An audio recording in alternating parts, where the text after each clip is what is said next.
Hello दोस्तों, फिर से एक बार आप सभी का स्वागत है हमारे इस ऑनलाइन प्लेटफॉर्म एसआरजे मैथमेटिक्स पर। मेरे प्यारे विद्यार्थियों, अगर आप पहली बार हमारे इस वीडियो पर आए हैं और पहली बार क्लास देख रहे हैं तो वीडियो को स्किप मत कीजिएगा और क्लास को पूरा जरूर देखिएगा। मैं बता दूं, अगर आपको पुरानी क्लासेस देखनी हो तो कहां पर मिलेगी, जितनी भी क्लासेस हो चुकी है वो कहां पर मिलेगी। आपको करना क्या है, हमारे इस चैनल पर जाना है और चैनल के मेन पेज पर जाने के बाद आपको प्लेलिस्ट के ऑप्शन पर जाना है और वहां पर ओके करना है। वहां पर आपको कक्षा 10 की गणित की सभी प्रश्नावलियां 2025-26 के नाम से एक प्लेलिस्ट होगी, वह उस पर आपको ओके करना है और वहां पर जितनी भी क्लासेस है वह उस एक प्लेलिस्ट में आपको मिल जाएगी। ठीक है मित्रों, अगर वीडियो और जो भी जितनी भी क्लासेस है अगर वो आपको अच्छी लगे तो प्लीज वीडियो को लाइक कमेंट शेयर कीजिएगा और चैनल को सब्सक्राइब कर दीजिएगा, क्योंकि अगर आप शेयर करोगे ना तो क्या होगा कि दूसरे जो पढ़ने वाले जो स्टूडेंट होंगे वह भी उस शेयर या वीडियो के माध्यम से जो हमारे इस चैनल पर जुड़ जाएंगे और उनको भी जो है कुछ सीखने को मिलेगा। और जितनी भीड़ और संख्या ज्यादा होगी उतने पढ़ाने का आनंद बढ़ जाता है और मेहनत क्या हो जाती है, दुगनी हो जाती है। तो चलिए बिना समय को गवाए अपन बात करते हैं आज के प्रश्न की। तो प्रश्नावली अपनी 6.3 चल रही थी, उसका 11वां सवाल था। 10 तक अपने पिछली क्लास में कंप्लीट कर लिए थे। तो पढ़ते हैं इस प्रश्न को। प्रश्न ये कहता है कि आकृति 6.40 में AB बराबर AC वाले एक समद्विबाहु त्रिभुज ABC की बढ़ाई गई भुजा CB पर जो है स्थित E बिंदु है और यदि AD लंब BC है और EF लंब AC है तो सिद्ध कीजिए कि ये दोनों त्रिभुज आपस में क्या होते हैं बेटा, समरूप होते हैं। तो बहुत आसान सवाल है, आपको तो नॉर्मल जैसा तरीका बताया वैसा लगाते चलना है। और पहली बार आए हैं तो आप पुरानी क्लासेस जरूर देखें, क्योंकि वो देखोगे तभी आपको ये क्लासेस और आगे वाले जो 1 बाय 1 करके जो सवाल आ रहे हैं ना वो आपको समझ में आएंगे। ये थोड़ा ध्यान रखेगा, ठीक है भाई। चलिए अब हम बात करते हैं प्रश्न की। तो प्रश्न ये है ये वाला, और इसके अंदर सबसे पहले तो यहां पर लिखा हुआ सिद्ध कीजिए, और सिद्ध कीजिए वाले सवाल में सबसे पहला पॉइंट क्या होता है, दिया गया। और दिया गया में क्या लिखेंगे, एक आकृति दी गई है जिसमें AB बराबर AC है और एक समद्विबाहु त्रिभुज ABC दिया गया है। ठीक है भाई, देखिए यहां से एक क्या लिखेंगे, यहां पे एक आकृति दी गई है, एक आकृति दी गई है जिसमें समद्विबाहु, जिसमें त्रिभुज कौन है बेटा, ABC है ना, तो जिसमें समद्विबाहु त्रिभुज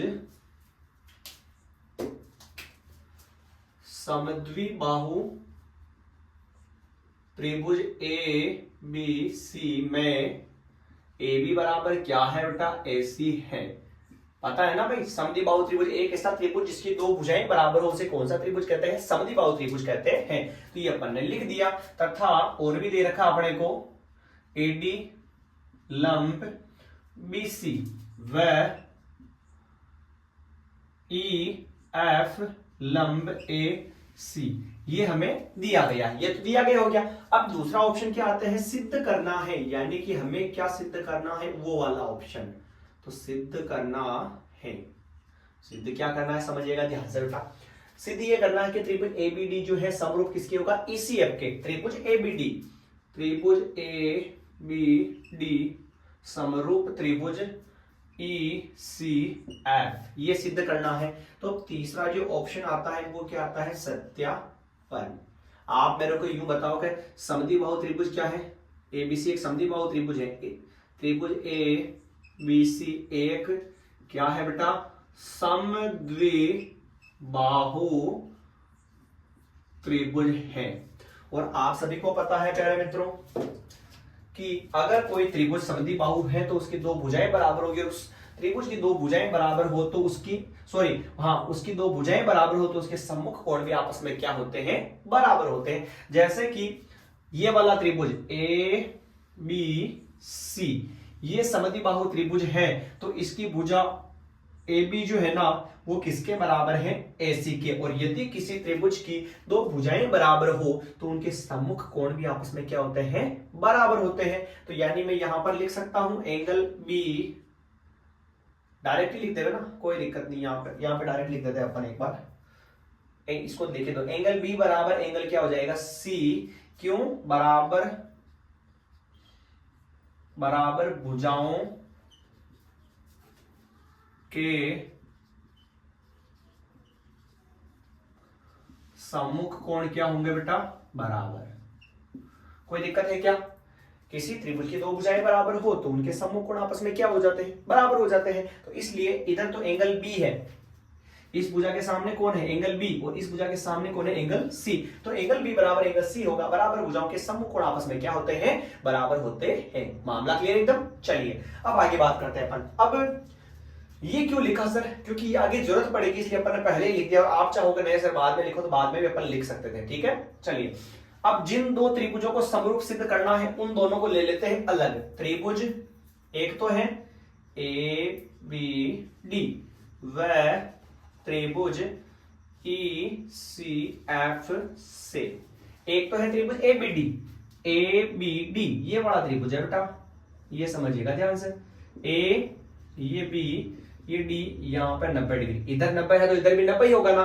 और दूसरा त्रिभुज कौन सा है चेक करो, ई सी एफ, यहां पे था ई सी, नो नो नो नो यहां पे एफ है ना, ई सी एफ ये वाला त्रिभुज ऐसे दिख रहा सभी को, ई सी एफ ये वाला कोण इसके बराबर हो गया, ये 90, और यहां पे भी क्या है 90। कोई दिक्कत है क्या, ये वाला कोण इसके बराबर है, कैसे है अपन ने यहाँ पे प्रूफ कर ही दिया, बराबर भुजाओं के सम्मुख कोण बराबर होते हैं। और यहाँ पे भी 90, इधर भी 90, ये 90 इधर भी कितना होगा 90 ही होगा ना, ये वाला इधर 90 हो गया और उधर वाला 90 दे रखा है, तो इसको तो मान लेते हैं एंगल एक्स, और इसको क्या मान लेते हैं बेटा वाई मान लेते हैं। तो समझना ध्यान से, यहाँ पे लिखूं मैं एंगल एक्स बराबर तो क्या हो जाएगा एंगल वाई, क्या लिखेंगे बेटा, प्रत्येक कोण 90 डिग्री, प्रत्येक कोण कितना हो जाएगा 90 डिग्री हो जाएगा। पहला मामला क्लियर हो गया। अब दूसरी बात करते हैं, एक कारण हुआ, दूसरा एंगल बी बराबर एंगल सी, एंगल बी बराबर एंगल सी कैसे आया सर, तो ये ऊपर सिद्ध किया नहीं किया अपन ने, तो यहां पे समीकरण एक दे दो, यहां पे लिखते थे समीकरण एक से, तो हो गया ना भाई। अतः त्रिभुज ए बी डी समरूप त्रिभुज ई सी एफ, त्रिभुज ए बी डी और ई सी एफ क्या हो गए समरूप, और किस कारण से हुए बेटा, तो ये भी कोण है और ये भी देखो एंगल, और ये भी एंगल, दोनों ही कोण कोण यानी ए ए समरूपता कसौटी से, ए ए समरूपता कसौटी से। तो ये जो सवाल है पूरा एकदम बिल्कुल कंप्लीट हो चुका है, तो एक बार उठाइए इसका स्क्रीनशॉट, फिर अपन बात करते हैं अगले प्रश्न की। अपन क्वेश्चन नंबर 12 की, प्रश्न नंबर 12 आपके सामने कुछ इस प्रकार से लिखा हुआ दोस्तों, समझिएगा पढ़िएगा एक बार। त्रिभुज एबीसी की भुजाएं एबी और बीसी तथा माध्यिका एडी एक अन्य त्रिभुज पीक्यूआर की क्रमशः भुजाओं पीक्यू और क्यूआर तथा माध्यिका पीएम के समानुपाती है, तो दर्शाइए कि ये दोनों त्रिभुज आपस में क्या है बेटा समरूप है। तो सबसे पहले देखना कि दर्शाइए लिखा हुआ है, सिद्ध करना लिखा हुआ, तो अपन सबसे पहले क्या लिखते हैं, दिया गया। दिया गया में कैसे लिखेंगे समझिएगा, दिया गया कितने त्रिभुज दे रखे अपने को, एक त्रिभुज तो एबीसी और दूसरा त्रिभुज क्या है पीक्यूआर दे रखा है, तो अपन लिखेंगे त्रिभुज ए बी सी व त्रिभुज पीक्यूआर दिए गए हैं, जिनमें प्रश्न ने कहा सुनना, जिनमें ए बी बी सी तथा माध्यिका एडी एक अन्य त्रिभुज पीक्यूआर की क्रमशः ये और ये माध्यिका पीएम के क्या है समानुपाती।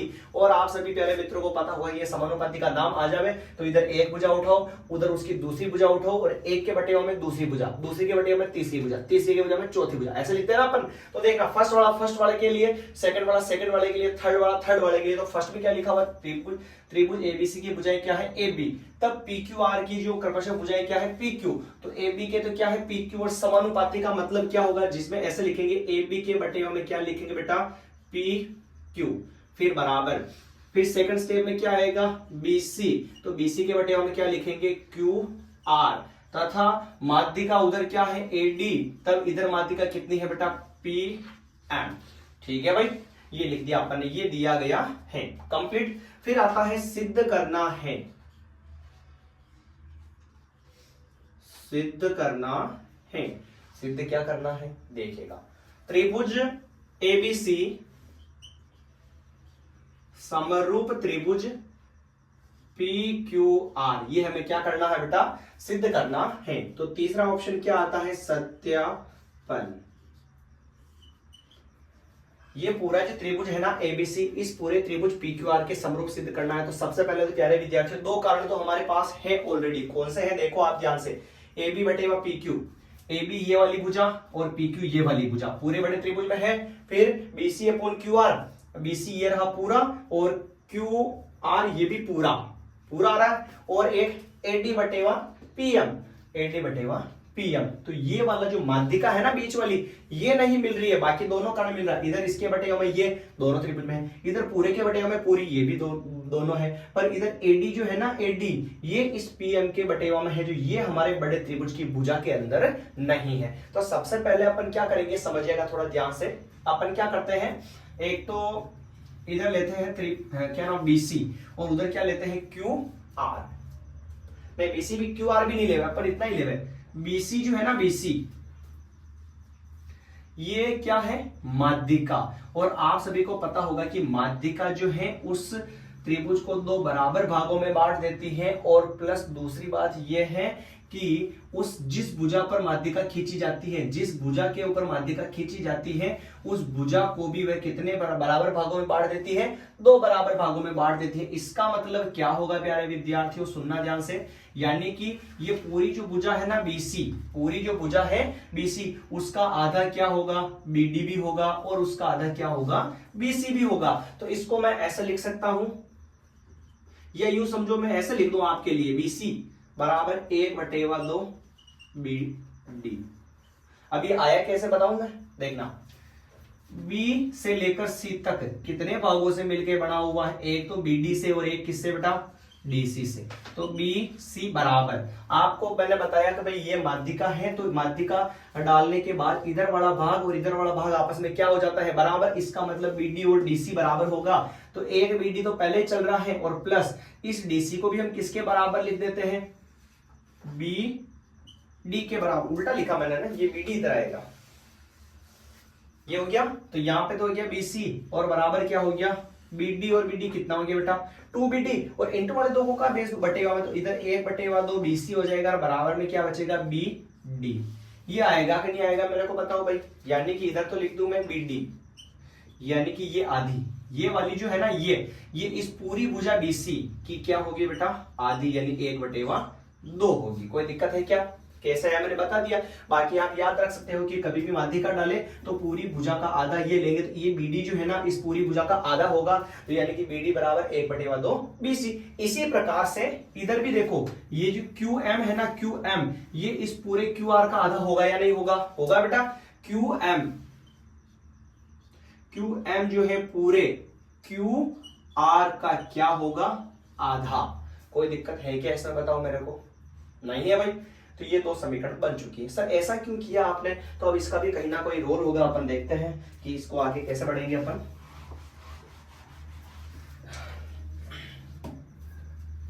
ये हो गया। अब यहां पे चेक करते हैं अपन, इधर बीडी है क्या, नहीं है।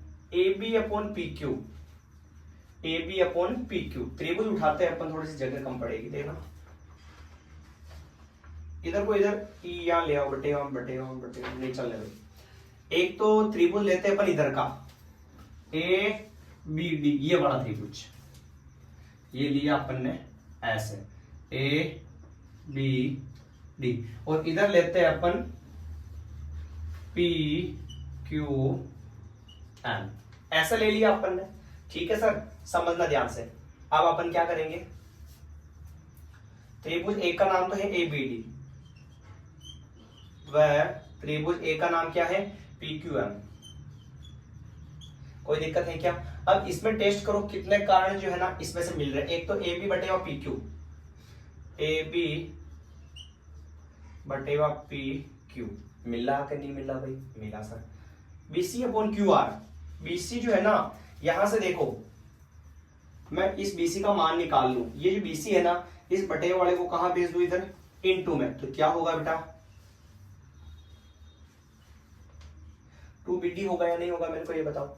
इस बटे वाले को अगर मैं इधर भेज दूं इनटू में, तो BC का मान क्या हो जाएगा 2BD हो जाएगा। तो यहां क्या लिख दिया 2BD, और फिर बटेवा क्यू आर, नीचे क्यू आर चल रहा है और ये क्यू आर है, इस बटे वाले को भी इधर भेज दूं तो बी क्यू आर का मान कितना हो जाएगा, 2QM हो जाएगा, 2QM, और फिर बराबर AD बटेवा PM। देख रहा है सभी को, AD और फिर बटेवा में क्या चल रहा है, PM चल रहा है।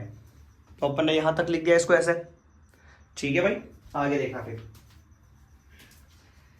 पहले ये मान निकाला फिर ये मान निकाला, फिर अपने दोनों आधे आधे त्रिभुज उठाए। सर ऐसा क्यों किया, हमने को तो जो है ना यहाँ पर ये प्रूव करना था कि त्रिभुज ABC और त्रिभुज PQR ये दोनों त्रिभुज पूरे समरूप होंगे, तो आप आधे आधे क्यों ले रहे हो बेटा, आधे आधे लेंगे ना तभी पूरे त्रिभुज समरूप सिद्ध हो पाएंगे, वरना मुश्किल है। तो इसलिए पहले अपन क्या करेंगे, आधे त्रिभुजों को समरूप सिद्ध करेंगे, इससे एक कारण ऐसा बनाएंगे जो पूरे बड़े त्रिभुजों में भी आएगा, और दो कारण पहले ही हैं जो उसमें मिल रहे थे, मैंने बोल के बताया था, ठीक है ना। तो इसलिए पहले अपन आधे आधे त्रिभुज को समरूप सिद्ध करेंगे। तो देखिए ये लिखा मैंने AB बटेवा PQ, तो आधे त्रिभुज में देखो AB भी आ रहा है और PQ भी आ रहा है, पर इधर देखो BC बटेवा QR, BC बटेवा QR है क्या बेटा, नहीं है। तो यहां से BC का मान निकाल लो, बटेवा वाला 2 इंटू में चल दिया तो 2BD, और QR का मान इंटू में चल दिया 2QM, और बराबर में AD बटेवा PM। ये देखो 2 से तो 2 कट गया बेटा, तो यहां पे लिखूं मैं AB बटेवा PQ बराबर BD बटेवा QM, और बराबर में क्या बचा, AD, और बटेवा में क्या बचा, PM। यहां तक कोई दिक्कत है क्या, मेरे को बताओ। 2 से 2 काट लिया। अब ये 3 अनुपात हो गए, ये पहला कारण माना जाएगा, ये दूसरा माना जाएगा, ये तीसरा माना जाएगा। सर ये 3 तो पहले दे रखे थे, पर वो 3 इन 2 त्रिभुजों में नहीं थे। अब देखो आप यहां से AB PQ, AB बटेवा PQ, BD बटेवा QM, BD बटेवा QM, AD बटेवा PM, AD बटेवा PM, तीनों कारण है ना इसमें। और अगर तीनों ही कारण इसमें मिल चुके हैं, इसका मतलब क्या हुआ बेटा, ये दोनों त्रिभुज आपस में क्या हो गए, समरूप हो गए। और समरूप हो गए, ये पहला कारण, ये दूसरा कारण, ये तीसरा कारण, तीनों ही हो गए, तीनों ही कारण से हो गया समरूप। तो लिखेंगे त्रिभुज ABD समरूप त्रिभुज PQM, PQM। कारण क्या होगा सर, तो ये भी बुझा, ये भी बुझा, ये भी बुझा, तो S समरूपता कसौटी, S समरूपता कसौटी से ये दोनों त्रिभुज क्या हो चुके हैं बेटा, समरूप। और आप सभी प्यारे विद्यार्थियों को पता होगा कि जब कोई दो त्रिभुज समरूप हो तो उनके संगत कोण आपस में क्या होते हैं, बराबर। तो मेरे को यूं बताओ, एंगल बी का संगत कोण कौन सा होगा, क्यू होगा। और सर जी ये जो बड़ा वाला त्रिभुज लेंगे उसमें भी इस वाले त्रिभुज का एंगल बी आएगा, और इधर जो है ये बड़ा वाला त्रिभुज लेंगे तो इसमें भी एंगल क्यू आएगा कि नहीं आएगा, सर आएगा। तो सर्वांग समरूप त्रिभुजों के संगत कोण बराबर होते हैं, जिसके लिए एंगल बी किसके बराबर होगा, एंगल क्यू के बराबर हो जाएगा। एक कारण ये मिल गया और 2 कारण पहले इसमें से सेट हो रहे हैं, तो तीनों कारण बन जाएंगे। तो यहां तक आया क्या, समझ में आ गया भाई।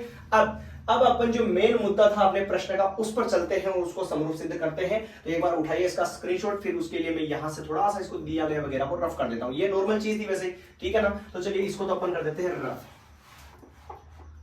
और इसकी जरूरत तो पड़ेगी भाई। अपन ये सिद्ध करना को भी मिटा दूं, अब मैं इसकी भी कोई जरूरत नहीं है, इसकी भी कोई जरूरत नहीं, ये सारा ही हो गया भाई इधर से तो। और ये दोनों त्रिभुज समरूप सिद्ध हो गए, इसको भी मिटा देते हैं, इसको भी मिटा देते हैं। और दोनों त्रिभुज समरूप हुए थे, दोनों जो त्रिभुज समरूप हुए थे उसी कारण से तो जो है ना क्या हुआ कि एंगल बी किसके बराबर हुआ, एंगल क्यू के बराबर हुआ था। उसी कारण से हुआ ना भाई। आपने कहा भाई इस आधे वाले त्रिभुज को, इस आधे वाले त्रिभुज को समरूप सिद्ध किया था, तो हम कहते हैं कि यदि कोई दो त्रिभुज समरूप हो तो उनके संगत कोण आपस में क्या होते हैं, बराबर होते हैं। और बराबर होते हैं तो ये बड़ा वाला जो त्रिभुज लेंगे उसमें भी बी आएगा, और ये इधर बड़ा वाला त्रिभुज लेंगे उसमें भी क्या आएगा, क्यू आएगा भाई। क्लियर है ना ये तो अब देखना इसको मैं लिखूं कैसे। अपन क्या करेंगे, जैसे ये रहा, अब दोनों बड़े बड़े त्रिभुज को समरूप सिद्ध करना है, तो यहां पे जो दूसरा ऑप्शन जो चलेगा ऐसे लिखेंगे, त्रिभुज आंसर ही चल रहा है फिलहाल ना अपना सत्यापन में, त्रिभुज ए बी सी व त्रिभुज पी क्यू आर से दो त्रिभुज है अपन ने। अब समझना यहां से जो कारण इस त्रिभुज में मिलेगा अपन उसी को लिखेंगे। तो यहां पे देखो ए बी बटेगा पी क्यू, ये रहा ए बी और ये रहा अपना पी क्यू, पूरे बड़े त्रिभुज में मिल रहा है तो इसको चलने दो। बीसी बटेगा क्यू आर, ये देखो भाई BC पूरा है और QR भी सर पूरा है। ये दो कारण पहले भी मिल रहे थे, पर लास्ट वाला जो ऑप्शन है ये इसमें नहीं मिल रहा था, AD बटेवा PM, ये रहा सर AD और ये PM। ये दोनों कारण क्या इन त्रिभुजों की भुजाओं में काउंट हो रहे हैं? भाई काउंट नहीं हो रहे ना, क्योंकि ये माध्य का है तो इसका कोई रोल है नहीं, तो इसलिए अपन इसको क्या कर देंगे, यहां से हटा देंगे। और हटा दिया सर तो कारण कितने हुए? 2 ही हुए, और तीसरे कारण की जरूरत थी, इसलिए अपन ने इतना माजरा वहां पे खींचा था कि उन दोनों आधे आधे त्रिभुजों को समरूप सिद्ध किया था। क्लियर? तो थोड़ी सी लाइन लिख देते हैं। ये हो गया ए बी बटे पी क्यू बराबर बी सी बटे क्यू आर। ये तो हो गया 2 कारण इस त्रिभुज के अंदर। तीसरा कारण क्या है बेटा? अभी लास्ट में मैंने लिखा था एंगल बी जो है एंगल किसके बराबर होगा? सी के बराबर होगा। किस कारण से? तो लिख देंगे समरूप त्रिभुजों के संगत कोण क्या होते हैं बेटा? बराबर होते हैं। और ये दोनों समरूप थोड़ी थे क्या? आधे आधे समरूप थे, उन दोनों में बी और सी संगत कोण है, तो इसलिए ये बड़े त्रिभुज में भी मिल रहे। और 2 कारण तो भुजाओं क्या, और एक कारण, 2 कारण तो भुजाओं के हो गए ना, और एक कारण क्या हो गया? कोण का। तो अपन लिख सकते हैं अतः त्रिभुज ए बी सी समरूप त्रिभुज पी क्यू आर। और रूल कौन सा लगेगा? 2 भुजाओं के बीच में कोण है, मतलब एस ए एस समरूपता, ऐसे एस समरूपता कसौटी से ये दोनों त्रिभुज आपस में क्या हो जाएंगे सर? समरूप हो जाएंगे। 2 तो है भुजाएं और एक क्या है? कोण। और ये 3 कारण से अपना जो त्रिभुज क्या हो जाएगा भाई? समरूप हो जाएगा। अब बढ़ते हैं अपन अगले प्रश्न की तरफ। तो अगला प्रश्न देखिएगा ध्यान से। अगला जो क्वेश्चन है, क्वेश्चन नंबर 13, ये कहता है कि एक त्रिभुज एबीसी की भुजा बीसी पर डी इस प्रकार स्थित है कि एंगल एडीसी बराबर एंगल बीएसी है, तो दर्शाइए कि सी ए स्क्वायर बराबर सीबी डॉट सी डी ये दे रखा है। ये अपने को सिद्ध करना है। तो सबसे पहले दर्शाइए लिखा हुआ, मतलब हर बार की तरह अपन लिखेंगे भाई। यहाँ पर क्या लिखेंगे कि दिया गया है, नॉर्मल सवाल है और छोटा सा सवाल है। दिया गया में क्या लिखेंगे? तो एक त्रिभुज एबीसी दिया गया है, तो यहां लिखेंगे बेटा अपन एक त्रिभुज एबीसी दिया गया है जिसमें बीसी पर डी स्थित है, जिसमें बीसी पर डी इस प्रकार स्थित है, इस प्रकार स्थित है कि एंगल एडीसी जो है ना वो किसके बराबर है? बीएसी के। ये है। अब दूसरा ऑप्शन आता है सिद्ध करना है। हर बार वही लिखना पड़ रहा, बार बार सिद्ध करना है। सिद्ध करना में क्या लिखा हुआ? सी ए स्क्वायर बराबर सीबी डॉट सी डी। ये है। क्लियर? ठीक। अब सत्यापन, तीसरा ऑप्शन कैसे लाएंगे आंसर देखिएगा। सबसे पहले बनाएंगे इसका डायग्राम। कैसे बनेगा? त्रिभुज एबीसी है तो ये बना लो आप त्रिभुज एबीसी। यहां पे बना लिया आपने त्रिभुज एबीसी। ये हो गया ए, ये हो गया बी, और ये हो गया बेटा सी। ठीक है, एबीसी जिसकी भुजा बीसी पर डी इस प्रकार स्थित है। बीसी पर ये रहा बी, ये रहा सी। यहाँ पे क्या मान लेते हैं बेटा? डी मान लेते हैं। इसको इससे मिला दिया तो प्रश्न कहता है कि एंगल एडीसी, बीच में क्या है? डी। ए डी सी, ये वाला कोण किसके बराबर है भाई? ये बराबर है बीएसी के। बी ए सी पूरा कोण, यानी कि ये वाला जो पार्ट है ना ये इस पूरे कोण के बराबर है। तो हमें क्या प्रूफ करना है? कि ये वाला प्रूफ करना है। तो आप जरा सोचो कि अपन एक तो ले ले, जो कोण देखे ना उसके हिसाब से चल जावे अपन। एक तो ले ले एंगल एडीसी। एडीसी कौन से त्रिभुज में आ रहा है बेटा? इस त्रिभुज में। ये रहा। सर ऐसे क्यों लेंगे? अभी हाल फिलहाल में पता नहीं चल पाएगा आपको, पहले पूरा त्रिभुज उठाते फिर उसके बाद में पता चलेगा। एक लेते पूरा त्रिभुज एबीसी, ए बी सी। ये 2 त्रिभुज अपन ने क्यों उठाए भाई? सर यहां पर तो ऐसा लिखा हुआ है कि इन दोनों को ऐसे बराबर प्रूफ करना है। तो अपन क्या करेंगे? इन दोनों त्रिभुजों को समरूप सिद्ध करेंगे और हम कहेंगे कि समरूप त्रिभुजों के संगत कोण क्या होते हैं? बराबर होते हैं। सर समरूप त्रिभुजों के संगत कोण बराबर होते हैं, संगत कोण बराबर होते हैं, संगत भुजाएं भी बराबर होती है। संगत भुजाएं बराबर होती है, उसके हिसाब से अपन ये आंसर ले आएंगे। कैसे ले आएंगे वो थोड़ा सा समझिएगा, लेकर आएंगे तभी पता चलेगा आपको। ठीक है, समझिए। सबसे पहले तो यहां पर देखो ये वाला डी वाला जो पार्ट है ये इस पूरे के बराबर है, तो ये वाला जो है ना इस डी वाले के क्या है बेटा? बराबर। पहला कारण मिल गया। दूसरा कारण देखो आप, अपन ने ये त्रिभुज उठाया तो भी सी आ रहा था, और बड़ा त्रिभुज उठाया तो भी क्या आ रहा था? सी आ रहा था। इसका मतलब एंगल सी जो है ना वो एंगल सी के बराबर हो गया। इसमें भी सी है और उसमें भी सी है, एक निशान बढ़ा एक के बराबर, डबल निशान बढ़ा डबल के बराबर, दो त्रिभुज अपन ने उठा लिए। तो यहां पे लिखूं मैं त्रिभुज एक तो ए बी सी व त्रिभुज ए डी सी से ये दोनों त्रिभुज उठाए अपन ने। एक तो क्या होगा बेटा, यहाँ पे तो अपन समझ ले एक्स और यहाँ पे क्या समझ ले वाई। तो एंगल एक्स बराबर क्या होगा, एंगल नहीं, एंगल एक्स वाई मानने की जरूरत नहीं है आपको, मानोगे तो भी कोई फर्क नहीं पड़ेगा, पर घुमा के लिखने की जरूरत होती है नहीं होती है ना, मतलब तब अपन एक्स वाई मानते थे। इसमें तो पहले लिखा हुआ ना एंगल एडीसी और बीएसी बराबर है, तो एंगल एडीसी ये वाला कोण और बी ए सी ये वाला कोण पहले घुमा के दे रखा ना, तो अपने को मेहनत थोड़ी करनी है, क्या जो दे रखा उसको लिख देते हैं। एंगल ए डी सी बराबर एंगल बी ए सी दिया गया, ये लिखा अपन ने दिया गया है, ये दिया गया, ठीक है। अब दूसरा जो कारण है ना वो होगा एंगल सी इसमें भी था और एंगल सी इसमें भी था, सब दोनों ही थे। तो एंगल सी बराबर एंगल सी, और जो दोनों में मिलता है वो होता है अपना उभयनिष्ठ कोण।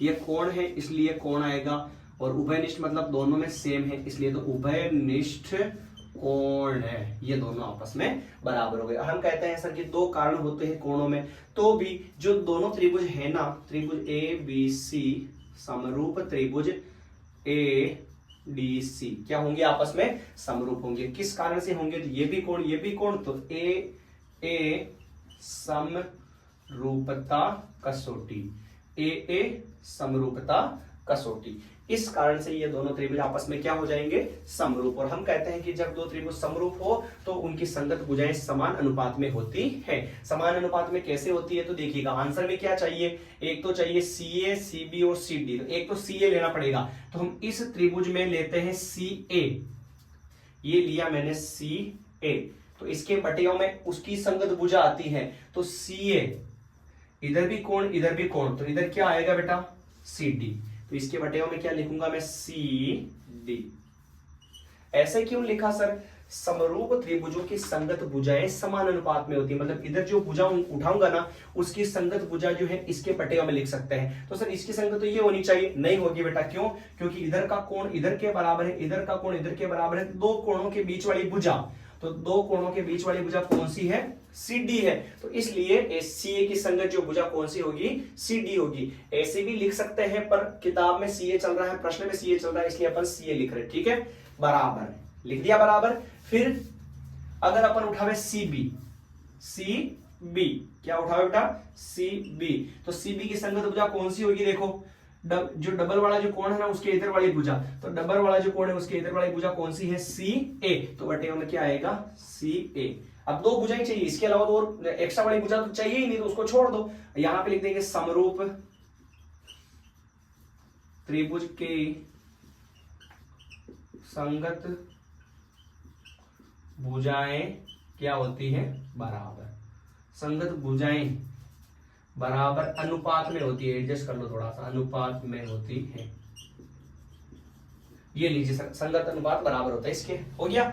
अब बटे वाले को इधर भेज दूं तो CA और CA क्या हो जाएगा, CA का स्क्वायर, फिर बराबर इस CD को इधर गुणा में भेज दूं तो CB डॉट CD, और यही तो अपने को लाना था, यानी हैंस प्रूव HP, अपना आंसर प्रूफ हो गया। कोई दिक्कत हो तो आप बता सकते हैं, कमेंट कर सकते हैं कहां पर आपको दिक्कत है।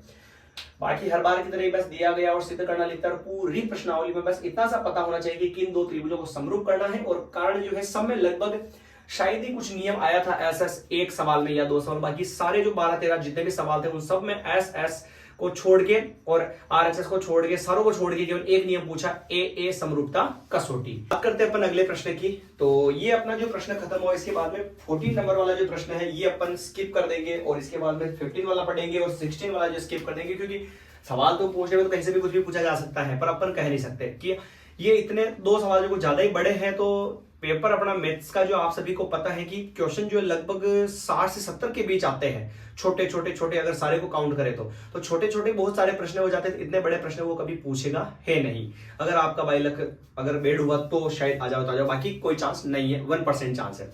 तो ऐसा अपन इन दोनों को क्या करते हैं, छोड़ देते हैं, और एक लास्ट जो सवाल है इसका सवाल नंबर 15 वो अपन कंप्लीट कर लेते हैं, और फिर बढ़ेंगे अपन 7th प्रश्नावली की तरफ। तो चलिए एक बार इसके प्रश्न नंबर 15 को कंप्लीट कर लेते हैं। 16वां तो रहने दो आप, कोई दिक्कत नहीं, और 15वां भी रहने दो ना। 15वां क्या 14 वाला, 15वां कर लेते हैं एक बार नॉर्मल। लंबाई 6 मीटर वाले, लंबाई 6 मीटर वाले, लंबाई 6 मीटर वाले एक ऊर्ध्वाधर स्तंभ की भूमि पर वाले एक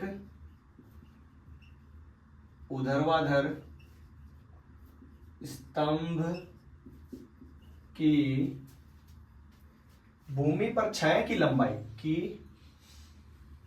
भूमि पर छाया की लंबाई, छाया की लंबाई 4 मीटर है, 4 मीटर है। जबकि उसी समय, जबकि उसी समय, उसी समय एक मीनार की छाया की लंबाई, उसी समय एक मीनार की छाया की लंबाई, मीनार की छाया की, उसी समय मीनार की छाया की जो लंबाई है वो कितनी है 28 मीटर है। तो मीनार की हमें क्या ज्ञात करनी है ऊंचाई, तो मीनार की ऊंचाई ज्ञात कीजिए, मीनार की ऊंचाई ज्ञात कीजिए। ये अपना प्रश्न आपके सामने कुछ इस प्रकार से छपा हुआ है। तो अपन इसको कंप्लीट करते हैं, फिर चैप्टर खत्म। एक लंबाई जो दे के 6 मीटर वाले ऊर्ध्वाधर स्तंभ की भूमि पर छाया की लंबाई, भूमि पर छाया की लंबाई जैसे अपन बात करें तो ये हो गया स्तंभ ऊर्ध्वाधर सीधा खड़ा, और ये इधर हो गई इसकी छाया, ठीक है। तो इसको इससे क्या कर देते हैं मिला देते हैं। तो यहां पर तो सीधा स्ट्रेट पे तो बनेगा 90 डिग्री का कोण, और इस स्तंभ की जो लंबाई है वो है 6 मीटर, और इसकी छाया की जो लंबाई है वो कितनी है बेटा 4 मीटर। और यहां पर कुछ भी कोण है, कोण बना हुआ है, इसको नाम दे देते हैं P, इसको नाम दे देते हैं Q, और इसको नाम दे देते हैं R। क्यू आर नाम दे दिया अपन ने। फिर बात करें आगे, अगला जो त्रिभुज है, अगला जो स्तंभ है, उसी समय मीनार की छाया की लंबाई, उसी समय एक मीनार दे रखी है और उसकी छाया की जो लंबाई है वो कितनी है 28 मीटर है। तो इसको भी क्या करते हैं इससे मिला देते हैं। मिला दिया सर, मिलाने के बाद इसको नाम दे देते हैं अपन A, इसको नाम दे देते हैं B, और इसको नाम क्या दे देते हैं बेटा C नाम दे देते हैं अपन। इज दैट क्लियर है? तो इसमें कोई दिक्कत नहीं है। एक स्तंभ था और उसकी जो है लंबाई 6 थी, तब छाया की जो लंबाई थी वो 4 मीटर थी, और एक उसी समय मीनार है, उसकी जो लंबाई निकालनी है जब इसकी छाया की लंबाई कितनी है 28। उसी समय का मतलब उस पॉइंट से सूर्य का जो कोण बनेगा, यहां पर जो कोण बनेगा वही क्या होगा यहां पर होगा। ऐसा क्यों सर? क्योंकि उसी समय का नाम लिया ना, इसलिए यहां पर जो कोण बनेगा वही कहां पर बनेगा यहां पर बन जाएगा, ठीक है। और इधर भी स्तंभ है और इधर भी सीधा स्ट्रेट होगा, यहां पर भी कितने डिग्री का कोण बनेगा 90 डिग्री का। तो अगर जरा सोचो, इस लंबाई को, मीनार की लंबाई को मान लू मैं x, ठीक है, इसके बटेवा में ये लिख दूं, इसके बटेवा में ये लिख दूं, फिर x ही तो गायब रहेगा और निकालेंगे। पर ऐसा लिखने के लिए दोनों त्रिभुज आपस में क्या होने चाहिए समरूप होने चाहिए। तो सबसे पहले इन दोनों त्रिभुजों को अपन क्या करेंगे समरूप सिद्ध करेंगे। इसको अगर आपको बिना अब दिया गया वगैरह नहीं लिखना, क्योंकि दर्शाइए वगैरह नहीं है, केवल मान निकालना, इसलिए त्रिभुज PQR व त्रिभुज ABC से ये दोनों त्रिभुज उठा लिए अपन ने, ठीक है सर। एंगल Q बराबर एंगल उधर क्या है B, किस कारण से बराबर होंगे? तो प्रत्येक कोण 90 डिग्री, पहला कारण हो गया सर। दूसरा कारण चेक करो, एंगल R जो है वो किसके बराबर होगा सर? एंगल C के बराबर। कारण दिया गया कैसे सर? तो प्रश्न ने तो कहा था कि उसी समय, इसलिए ये दोनों कोण क्या हो गए बराबर हो गए। और दो कारण कोण के मिल जाते हैं तो भी त्रिभुज PQR और समरूप त्रिभुज A।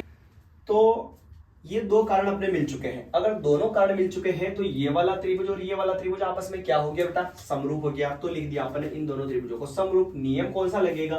तो ये भी कोण है और ये भी कोण है, दो कोण होने पर ए समरूपता कसौटी से आपस में क्या हो जाते हैं समरूप हो जाते हैं। चलिए फिर आगे बात करें, अगर कोई दो त्रिभुज समरूप हो तो उनकी संगत भुजाओं के अनुपात आपस में क्या होते हैं, बराबर। तो इसका नाम पी क्यू, इसका नाम ए बी, तो पी क्यू के बटे में तो ए बी लिखा, और फिर इधर क्यू आर के बटे में लिखा। बीसी इसको क्यों नहीं लिखा सर, क्योंकि इसका कोई रोल है नहीं, क्योंकि ना ही तो मान दे रखा और ना ही में ज्ञात करना है, तो यहाँ पर लिख दिया अपन ने।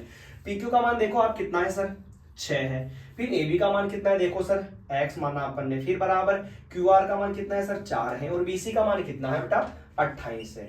हम क्या करेंगे, वज्र गुणा करवा देंगे, बीच में बराबर है तो यहां से सबसे पहले तो अपन ऊपर यहां से रफ कर देते हैं एक बार, प्रश्न की कोई जगह नहीं। यहां पर देखिएगा ध्यान से, ये त्रिभुज भी किसी काम का नहीं है, यहां से सोल्व करते हैं अपन। वज्र गुणा कराएंगे तो 6 किससे गुणा होगा, 28 और 6 गुणा हो जाएगा, 6 इंटू 28, और इधर x किसके गुणा में जाएगा बेटा, 4 इंटू एक्स। मान निकालना है x का, तो इंटू वाले 4 को भेज दूं बटेवा में, और बराबर में x। 4 के टेबल में 28, 7 बार में 6 इंटू 7 कितना हो जाएगा, 42, और बराबर में क्या चल रहा है, x, और ये मीटर का मीटर। तो ये अपना आंसर जो हो जाएगा वो कितना हो जाएगा, यहाँ पे 42 मीटर हो जाएगा। तो आप ऐसे इस सवाल को सोल्व कर सकते हैं। तो अब इस पूरी प्रश्नावली के अंदर अपन ने एक भी सवाल नहीं छोड़ा, मात्र लास्ट 6.3 के अंदर 2 सवाल छोड़े, एक तो 14 नंबर वाला और एक 60 नंबर वाला, कुछ ज्यादा ही बड़े हैं। तो आई होप अगर कोशिश रहेगी भगवान की तरफ से तो नहीं आएंगे। ठीक है, अपन मिलेंगे अगली नई क्लास के अंदर।